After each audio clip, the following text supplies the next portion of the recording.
into a show. I commend you for having such an adventurous spirit. I wouldn't click on this show, I'm too busy. But you're here. That's alright. Let's waste time together. Just kidding. I'm 100% worth it. So is the show. And if you already have a headache, it's okay. Drown your face in a bowl of iced eggnog. I'll wait. It's called the Humpty Dumpty Cold Plunge Therapy. Or the Egg Plunge Method. Why don't you go ahead and pre-order my book now, Dip Your Face in Yolk. Yeah, that's a joke. Move on. Although, maybe I should publish a book called Dip Your Face in Yolk and come up with the Humpty Dumpty Cold Plunge Therapy Method because it'll make $1 million. Alright, stick around for a movie literally sucking the air out of the room. Stick around for space vampires falling in love with a space cowboy. Stick around for the undead retirement home real estate boom in the deep south. Let's start the show. Crack open a cold box of wine or pour something cold on ice because it's the Binge-Watchers Podcast.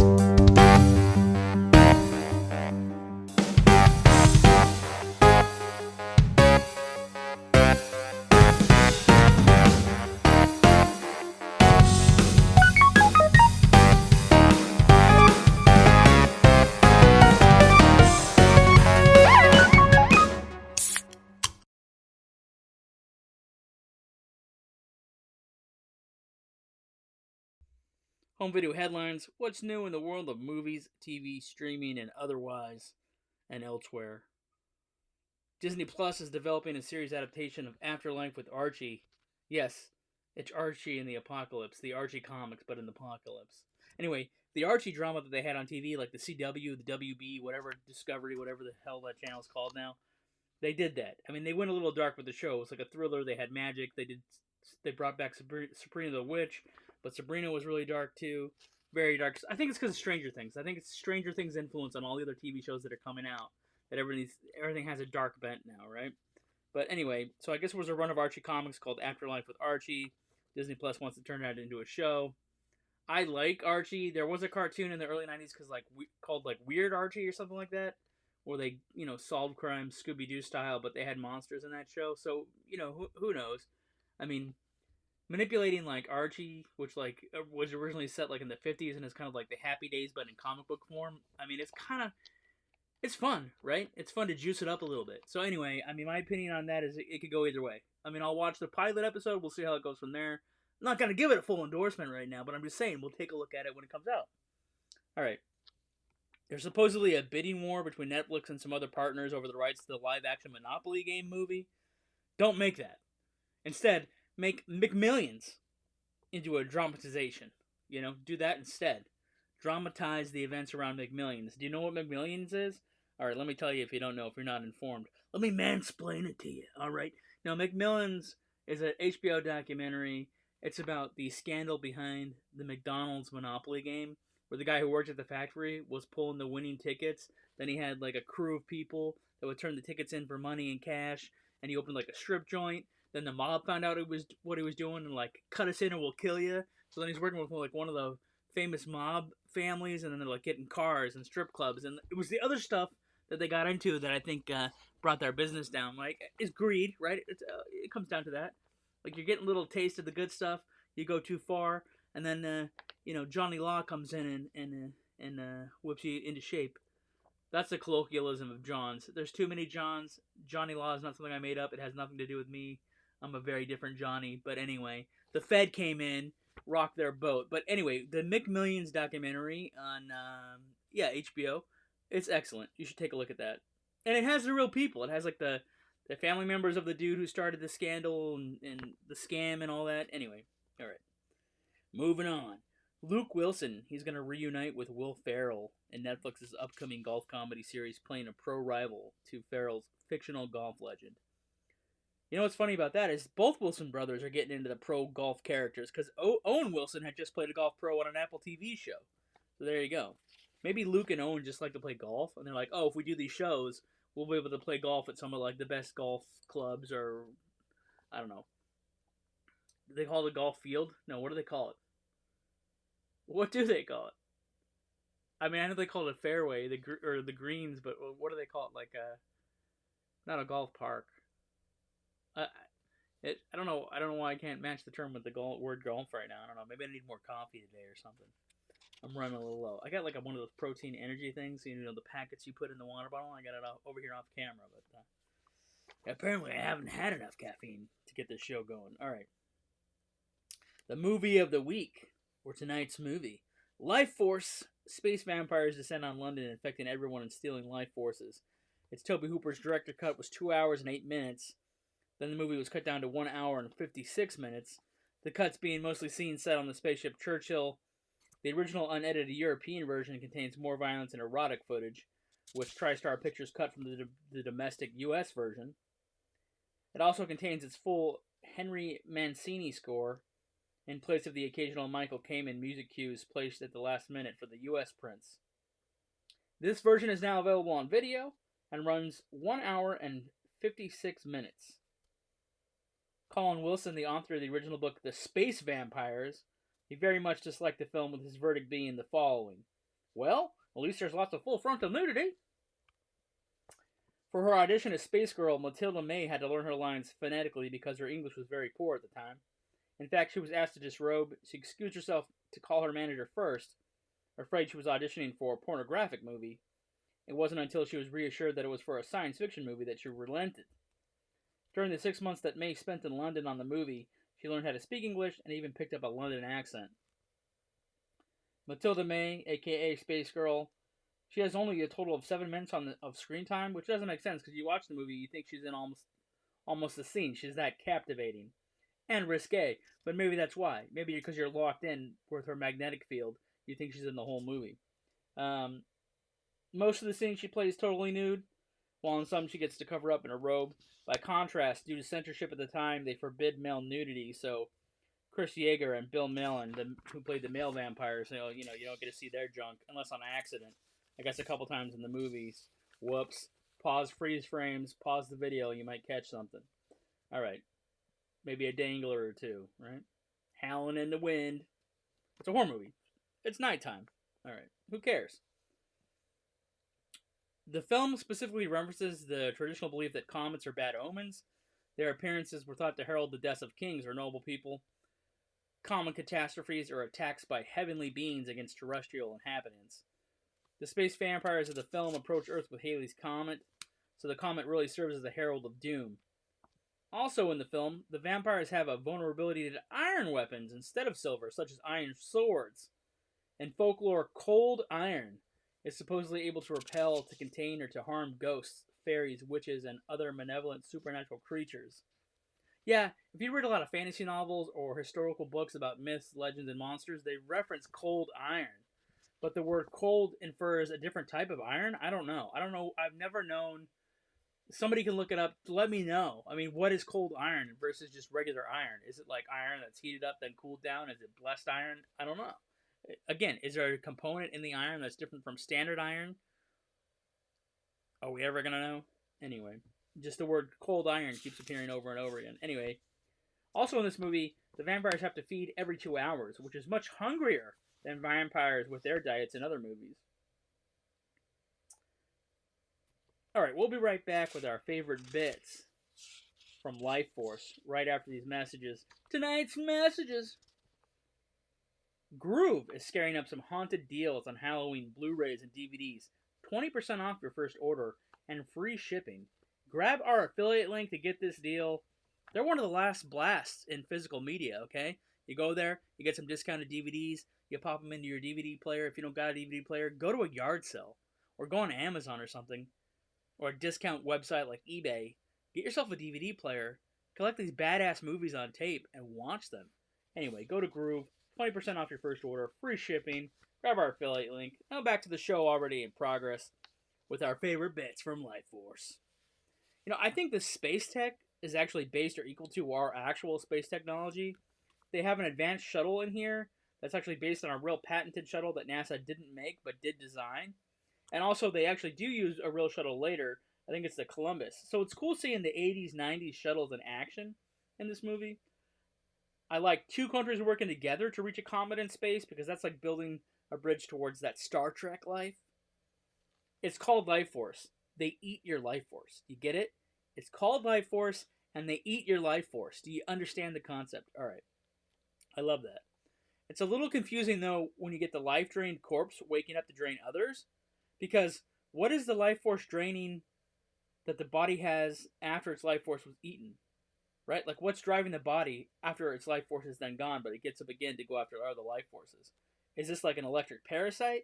Yeah, like an energy parasite for sure. And they kind of confirm it later, a few minutes after making that discovery or having that thought. Like, yeah, they confirmed it. It's like energy parasites, all right? You're infected and you got to go steal somebody else's energy. I like the vampire ship slowly making its way to Earth. Oh, I love that the British authorities rationally and politely are trying to solve the problems. That makes it feel like a Hammer Studios film. Not to leave the Americans out, we get one Captain Space Cowboy who tries to save the day by blowing up his ship with the vampires aboard it. It doesn't work. They didn't establish that the Vampire Queen being able to body jump, but that's an interesting ability. And then, like, halfway through the movie, the Space Cowboy says he can see her with his mind link, and then she has a new body. Also halfway through the movie, Patrick Stewart shows up out of nowhere pretending to be some kind of expert. I mean, he's way more popular today than when this movie was made. So if you love him as Picard, or Professor X, or the narrator in Ted, you might want to see him in this too. Spoiler alert, he's also possessed by the Queen, and Space Cowboy makes out with him. Like most alien stories that we had before, it's like, oh, the aliens came to Earth before, they're the origin myth of vampires within this movie universe, they're from our prehistory, they came back again. Because apparently, they don't just want regular life forces. When their society's almost on the brink of extinct, they want a super life force, and guess who has it? Captain Space Cowboy. Alright. Let's see. Oh, and iron, not silver, is important in dispatching these life suckers. I had meant to write down, I don't think it's in my notes, but I meant to write down one of my ultimate favorite bits was that the Vampire Queen was in love with Captain Space Cowboy. Anyway, alright.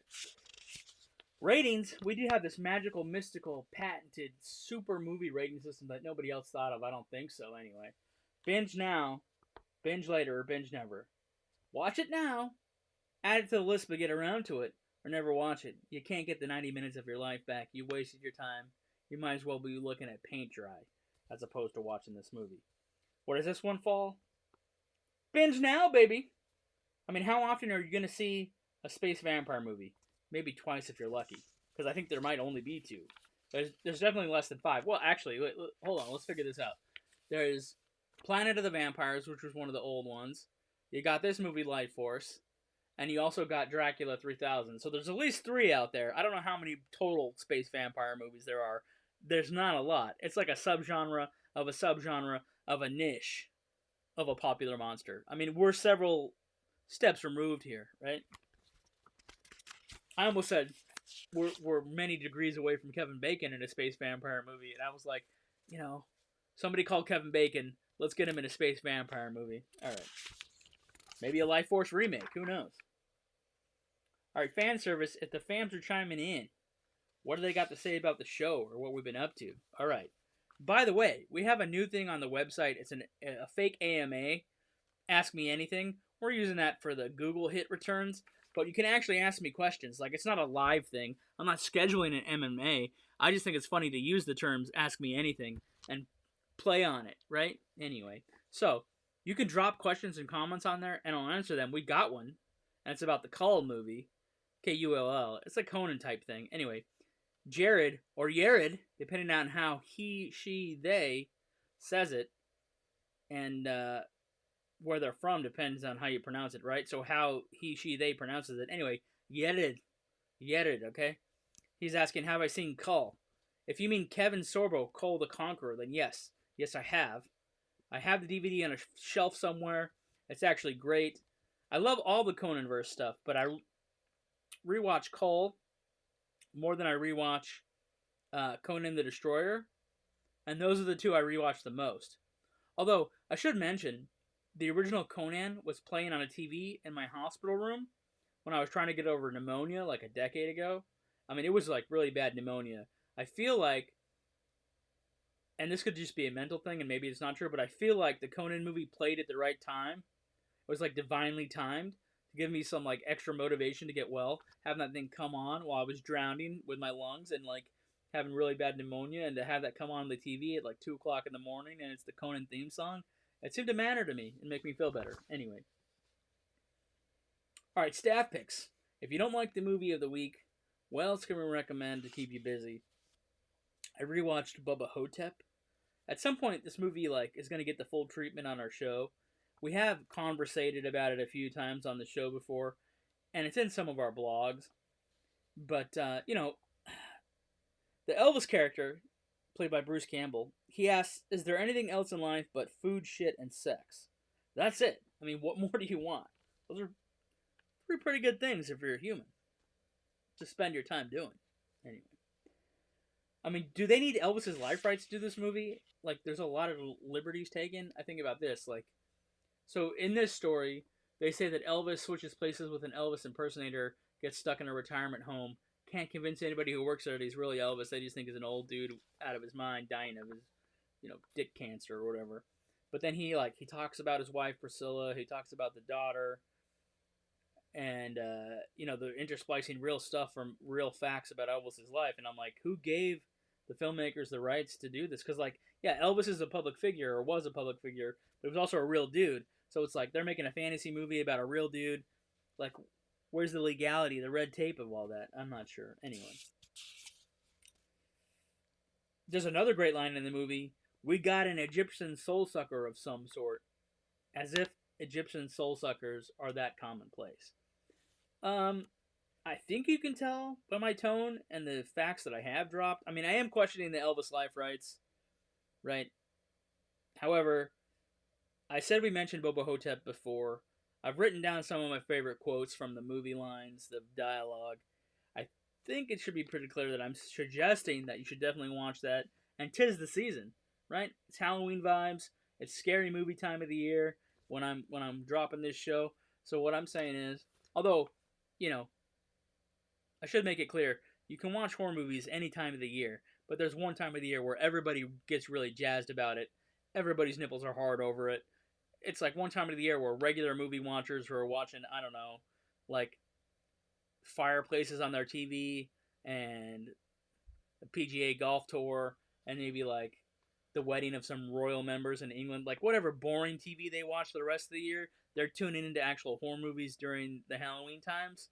And anyway, Bubba Ho-Tep, watch it. It's entertaining. It's not very long.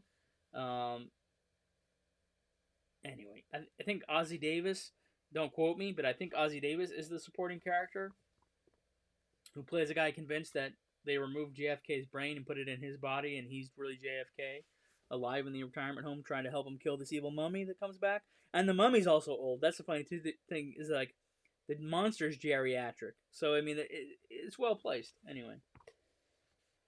Oh, and you get a cameo by the Ice Cream Man from Phantasm. He's playing the guy who runs the retirement home in this. I forget the actor's name, but because it's the same filmmakers, right? Who's done like all the Phantasm movies, and he did a Bubba Ho-Tep. They were gonna do Bubba Ho-Tep not just because he did a mummy in this one, but they were gonna do like Bubba Ho-Tep versus Nosferatu, Bubba Ho-Tep. They were gonna do a series of Bubba Ho-Teps. It's an indie movie. They've only managed to make this one. I don't know if we're ever gonna get any more Bubba. Probably not. I mean, probably not. I mean, I don't want to be bleak. I don't want to sound dire. I don't want to be negative. But I don't think we're going to get any more Bubba Ho-Teps, which is kind of unfortunate because they are entertaining. I think, is there a tie-in comic book? There might be. Maybe we'll get it in a different media form. I don't know, graphic novel or something.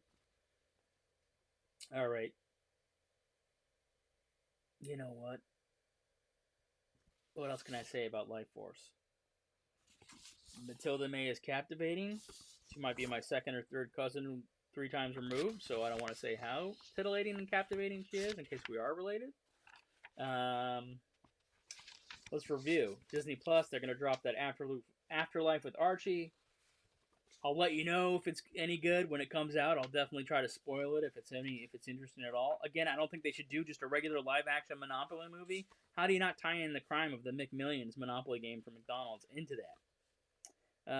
The Wilson brothers, both in a golf show. I've been anticipating the Will Ferrell golf show for a while. And like every once in a while I'll read that something's coming out like in the trades or Deadline.com or Screen Rant or Bloody Disgusting. Every once in a while I'll read something and be like, damn, I wish I was a part of that cast, or in the writer's room, the Will Ferrell golf show.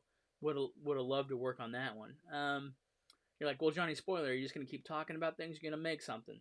I've made a couple of things. You guys don't know. IMDb me. Figure it out. All right? Go on my website. See the stuff that I'm doing. But yeah, I mean, it would be cool to, see a Bubba Ho-Tep werewolf movie and get killed by a werewolf in that one.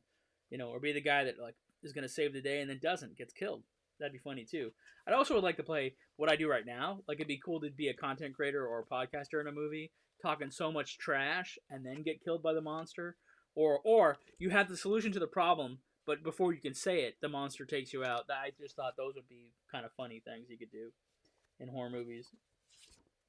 Yeah, we'll check out Archie Afterlife when it comes out. We wish the Monopoly movie was about McMillions instead. The Wilson brothers are both in golf shows. Lifeforce, like I said, you need to watch it, all right? What else do you watch in this Halloween season? Go retro Halloween. Watch things that you haven't seen before. And then, everybody's like, what are your favorites, right? I'm like, well, Halloween 4 and 5, they're on my playlist every year. AMC Fear Fest has them on every year, all the Halloween movies. But they're like at the tops. I'll rewatch those again. But, I had a lot of fun with Lifeforce. Because I was like, let's pick a theme, right, for the Halloween vibes. Let's pick a theme and see what happens. And I'm like, let's try to do, like, kind of like a sci-fi bent on all the scary stuff that we're watching. It's closing time. Like the song says, it's closing time. That's a 90s song. The 90s. Do you know about the 90s? That was peak humanity. Humanity at its peak. That was the tippy top of our civilization. That's going to be written down in the history books. If books exist at all in the future. Anyway, probably not. Probably just going to be that cloud window, pop, what happened? Peak civilization for humans? The 90s. Anyway, you don't have to go home, but you can't stay here. I recommend go to a Halloween party. Or try to raise some dead for fun with your friends and see what happens.